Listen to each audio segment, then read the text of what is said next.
This is an old Ontario Knife Co. You can't really see the logo. It's an old Ontario Knife Co.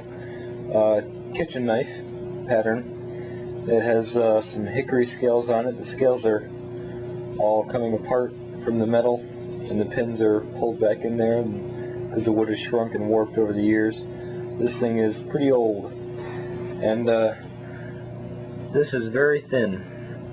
It's about 1/32 thick, 1/32 of an inch.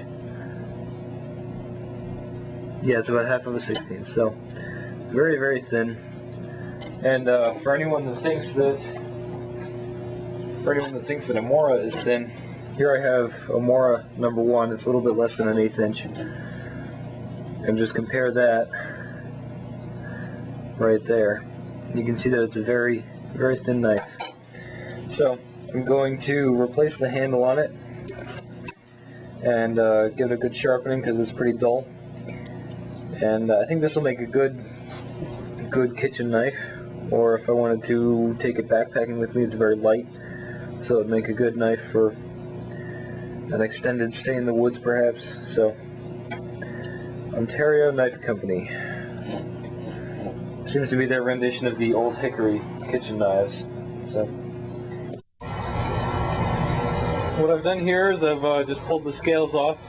It wasn't too hard. It just took a second. I just pried them off with the old knife. You can see that there's quite a bit of rust under here, and I could reuse these scales if I wanted to. They're pretty flat still. I could just clean them up and reuse them, but I'm going to make some other scales. I have some different pieces of wood laying around that I can use. So I'm just going to clean this up and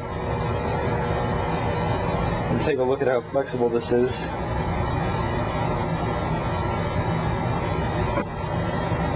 It's still straight, so nice old knife.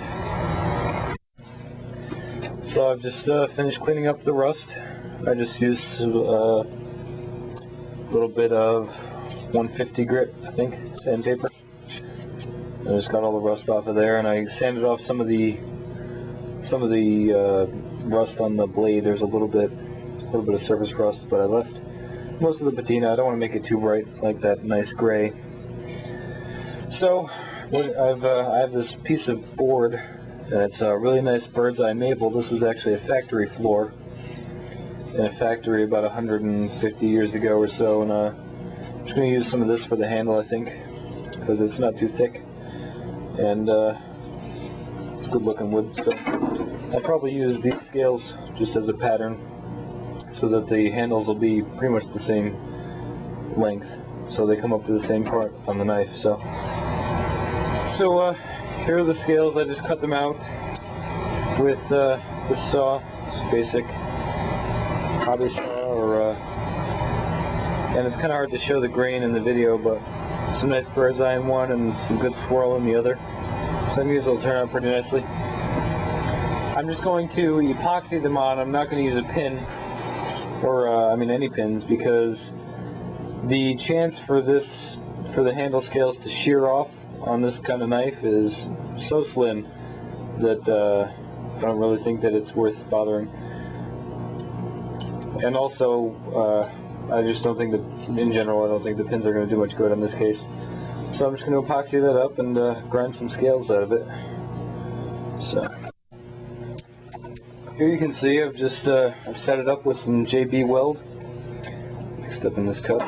I used JB weld because it gives me plenty of time to work with, and it's also very resistant to extreme temperatures. I think it's good down to like negative 40 something Fahrenheit, and it's good to like 400 or 500 degrees Fahrenheit. So it'll stand up to temperature changes well, which is something that I like in a knife handle, especially one that I might be using outdoors. Because I've used a basic 2-part epoxy like a Devcon or like a Super Glue brand, I think makes one. And then I had the knife handle come apart when I left it in the trunk of the car overnight one night, and it got down to about freezing or a little below. So I like to use JB weld now because it'll hold on better in the temperature extreme. So there it is. I guess I'll come back in about 12 hours when it's all set and start shaping the handles.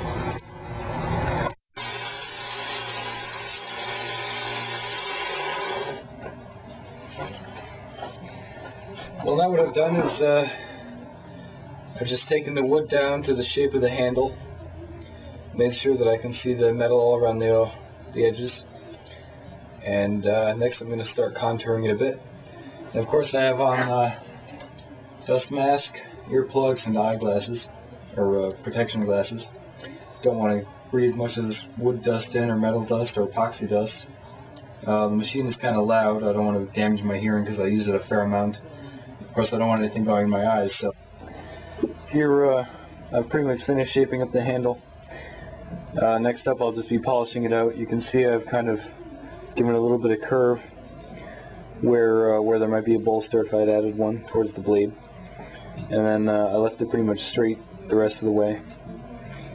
And it's fitted to the shape of the handle. And then here, in this dimension, you can see that I've kind of given it more curve towards the finger side, or towards the edge side, and less curve towards the spine, because I find that that's a more comfortable shape in general. So, of course, very thin blade. So, I'm going to polish that up and see how it looks.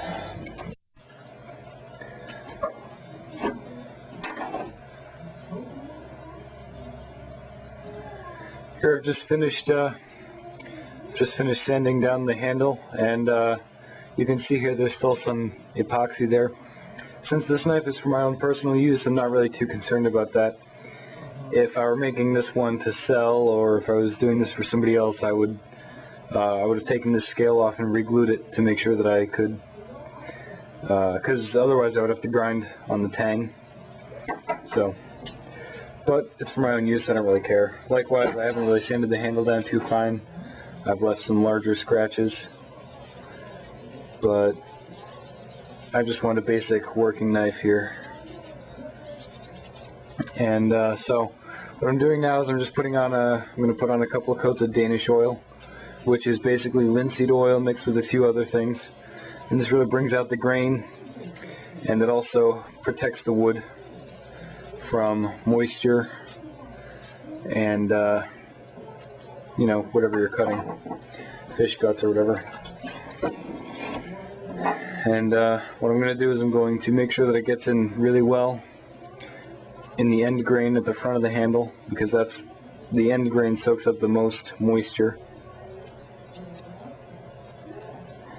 and also on the end of the handle here. So I'm going to make sure that it gets plenty there. And then I'll let that dry some, and then buff it with a cloth, and then come back and put on another couple of coats. But you can see some of the figure in the maple. It's pretty nice. And this is just regular Danish oil. There's no stain or anything.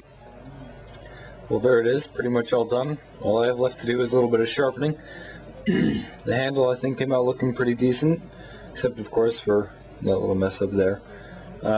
I sanded off the rest of the surface rust. I left a little bit of the patina on there, and the logo probably still isn't clear, but Ontario Knife Co. And just gonna,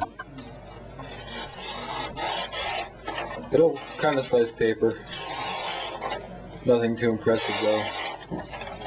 So I'll give it a sharpening up and put it to use.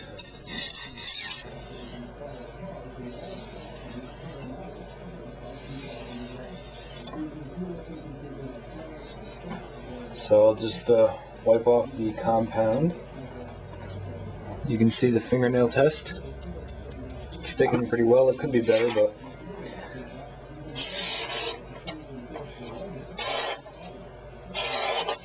there must be a nick in the edge somewhere, but